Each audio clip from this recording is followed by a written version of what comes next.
Hello guys, how we doing? Welcome back to the Free Hammers. So, to carry on this series, I've spread it out a little bit. It takes some time to think and do a bit of research. So I've done my top 5 goalies, I've done my top 5 defenders, and by defenders I went centre backs. So now I'm going to do my top 5 fullbacks, and I've done left and right backs together in a top 5.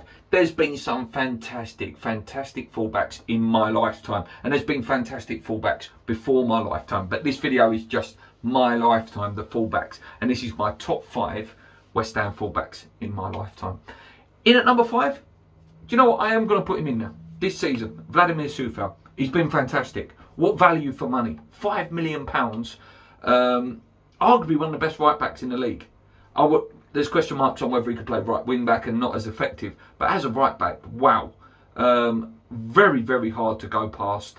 Very good tackler and very passionate player on the pitch.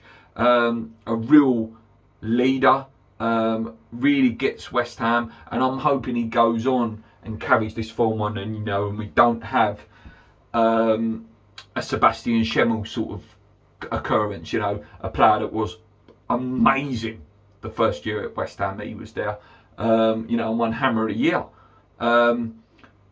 Let's hope it's not like that, and I don't think it will. I think Vlad will go on and be a really top player for us, and go on and have a fantastic West Ham career for us. So he is my number 5, Vladimir Soufal. There's been, like I say, there's been so many, and it was a joy actually doing some research for this one. Another one that's a fantastic right back for me is Lucas Neal. He was sort of a centre back, right back. He played more right back for us. Again, a captain of West Ham, tough Aussie, a player that I always wanted before we signed him as well. Obviously, he was at Blackburn. He was close to joining. I think it was between us and Liverpool, and obviously we paid a little bit more money at the time, which was shocking, really, that we paid more money.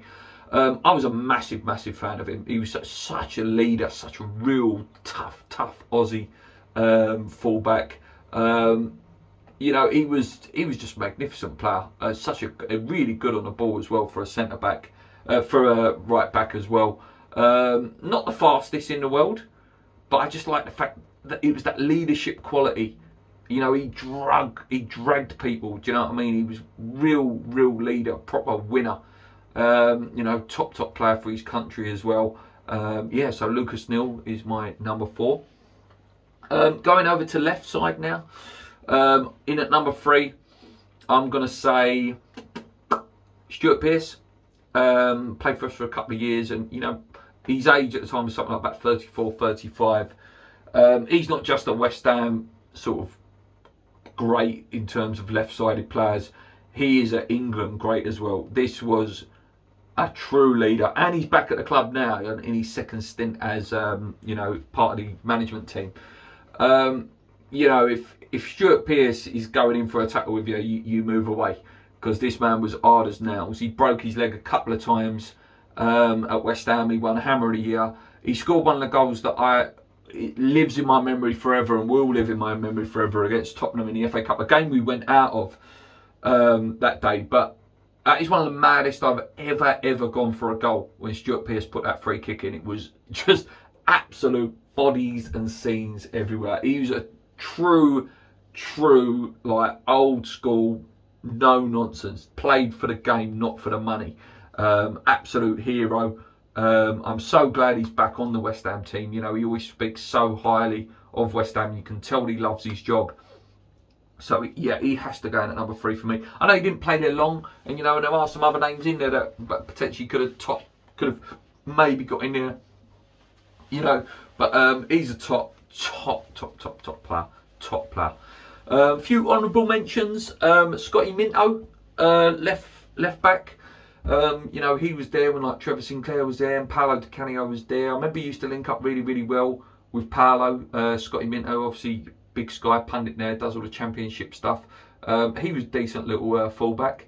George McCartney, really decent little the Irishman. Left back, scored a couple of goals for us. Had 2 stints with us. Played a key role in the Championship and some of the early days when we came back into the Premier League. He was a decent little fullback. Another couple of honourable mentions: Joey O'Brien, bit of a cult hero. He was a right back, good little player, decent player. You know, didn't set the world alight, but he was decent. Glenn Johnson only played 7 games for us, obviously, before he's moved to Liverpool. Went out and had a fantastic career for Chelsea and Liverpool and England. So yeah, he was a good player. I used to like Rufus Brevett, Chrissy Powell, Nigel Winterburn at the time. You know, good solid left backs. At number 2 though, tough one. Number 2. I am going to go Schemmel, you know. In terms of how good he was that year.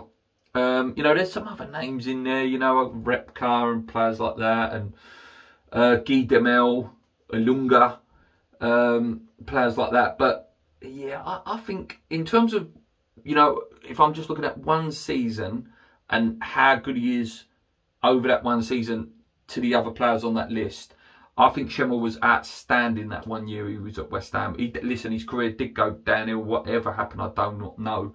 But that one season, he was fantastic, the little Frenchman. So, you know, he's really ahead of his time, you know, in terms of his attacking threat. Really good tackler as well. Like I say, won Hammer of the Year that year. You know, for a fullback to win Hammer of the Year, you know, it takes some doing, you know, when you think of some of the players that were in the team at the time. But yeah, Schemmel's my number 2. Listen, it's all opinions. It's a tough one, you know, because there's so many players that I could have chose there. Yeah, so he's number 2. I think number 1, I think you've already guessed it, guys. There's no other fullback in my lifetime that comes anywhere near him. Just an honourable mention before I do that. A man who thought he was him, Paul Konchesky. He was a decent little fullback as well at West Ham. Got himself back in the England team. Got a move to Liverpool. Scored in that FA Cup final as well. He potentially could have been in my top 5, you know, purely just because of that goal and that memory. Cresswell potentially could have got in that number 2 in terms of the impact he's had on West Ham. He's been a fantastic servant. You know, went a bit off the whale when he did his ankle. You know, you weren't going in for tackles as much. But this season has proved how good he is. He potentially could have been in there as well. But as I say, guys, there's no one in my lifetime that tops the man that goes in at number 1, and that is Julian Dix. The man is an icon, an absolute icon of West Ham Football Club. It is my dream to interview him. I met him when I was a kid. And, you know, he's anything but what his football persona was. On the pitch, absolute lunatic.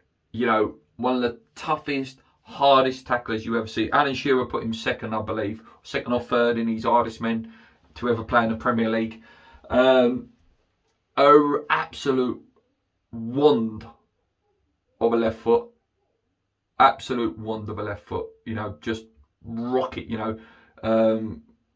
No one could save his penalties. Schmeichel, Seaman, all them great goalies. Such a travesty that he never ever played for England, Julian, you know, because he would have just been brilliant. But again, the only man in front of him at that time was the man who was just slightly lower on my list in Stuart Pearce. And again, as I say, he's an England legend. You know, to not get in front of Stuart Pearce is no shame. Like I say, off the pitch, Julian is one of the nicest men ever. He was part of our coaching team as well with Slav. Yeah, he knows, he gets, he defines West Ham of that era, you know, that 90s. I see his last ever goal, which was against Swansea. Coincidentally, Joe Cole's debut that day as well. I see his last ever game as well, which was heartbreaking. But yeah, Julian Dix is my number 1, guys. Let me know your list of your top fullbacks. You can use left and right in your lifetime. I know some of you obviously will be throwing in Frank Lampard and Pop Robson, and you know, you'll have some absolute legends in there that I couldn't add because it's not my lifetime. But yeah, I will do midfielders either later this week or next week, and you know, we'll go centre midfielders, then we'll go right wing, left wing, or maybe a defensive midfielders, attacking midfielders, right wing, left wing, and then we'll do our strikers as well. So this has been a fun series. Yeah, let me know what you guys think. If you want me to do my worst as well, I can do that as well. I've got a few names in there for the worst. But until next time, guys, hit that subscribe button. Please bash the like button as well. Comment, like and subscribe. Come on, you Irons. Keep believing. Let's go.